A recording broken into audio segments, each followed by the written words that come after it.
Plongeons dans les profondeurs de l'océan pour explorer un problème croissant mais souvent négligé. L'acidification des océans. Ce phénomène, surnommé l'autre problème du CO2, menace silencieusement la santé de nos mers et de la vie marine. L'acidification des océans est directement liée à l'augmentation du dioxyde de carbone dans notre atmosphère, lorsque le CO2 se dissout dans l'eau de mer.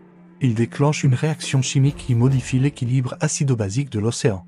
Ce processus rend l'eau plus acide, d'où le terme acidification. Mais pourquoi devrions-nous nous en préoccuper?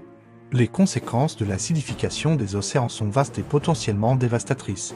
Les organismes marins, qui dépendent de coquilles ou de squelettes calcaires, comme les coraux, les mollusques et certains planctons, sont particulièrement vulnérables.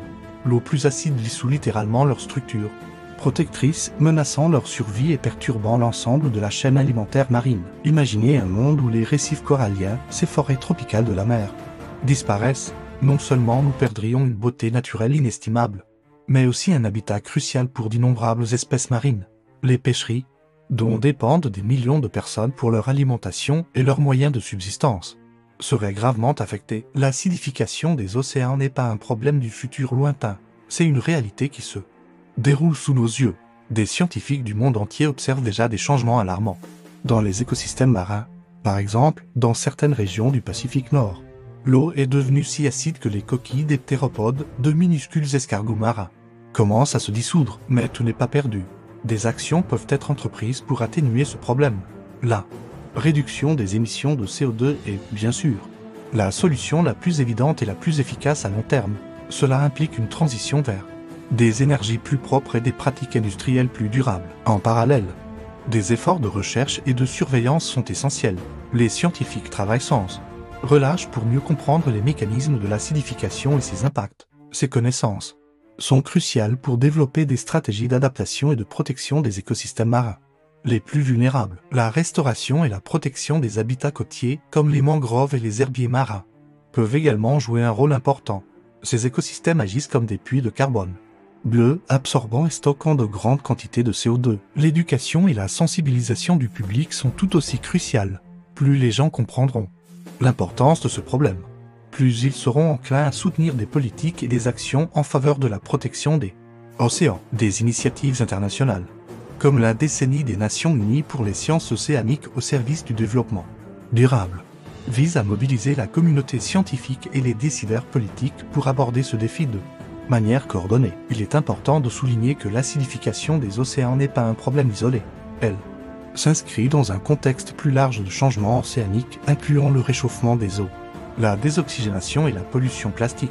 Ces problèmes sont interconnectés et nécessitent une approche holistique. La bonne nouvelle est que les actions visant à réduire l'acidification des océans auront également des effets positifs sur d'autres aspects de la santé des océans et du climat global.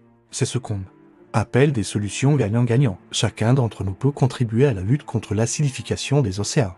Des gestes simples comme réduire notre consommation d'énergie, opter pour des transports plus écologiques ou soutenir des produits de la mer durables peuvent faire une différence. Les entreprises ont également un rôle crucial à jouer. L'adoption de pratiques plus durables, l'investissement dans des technologies propres et la réduction de leur empreinte carbone sont des actions essentielles pour le secteur privé. Les gouvernements, quant à eux, doivent mettre en place des politiques ambitieuses pour réduire les émissions de CO2 et protéger les écosystèmes marins. Cela inclut des réglementations plus strictes sur les émissions, des investissements dans la recherche océanographique et la création de zones marines protégées. L'acidification des océans est un défi complexe qui nécessite une réponse globale et coordonnée. C'est un appel à l'action pour repenser notre relation avec l'océan et notre impact sur l'environnement. En conclusion, l'acidification des océans est un problème sérieux qui mérite notre attention immédiate. Bien que les défis soient importants, il existe des solutions. En agissant maintenant, nous pouvons préserver la santé de nos océans pour les générations futures. N'oublions pas que l'océan est le cœur bleu de notre planète. Sa santé est intimement liée à la nôtre. Protéger les océans, c'est protéger notre avenir. Ensemble, nous pouvons faire la différence. Chaque action compte, chaque voix compte. Informez-vous, agissez et partagez ces connaissances. L'océan a besoin de nous, tout comme nous avons besoin de lui. Like, share, subscribe to Infinite Unilol.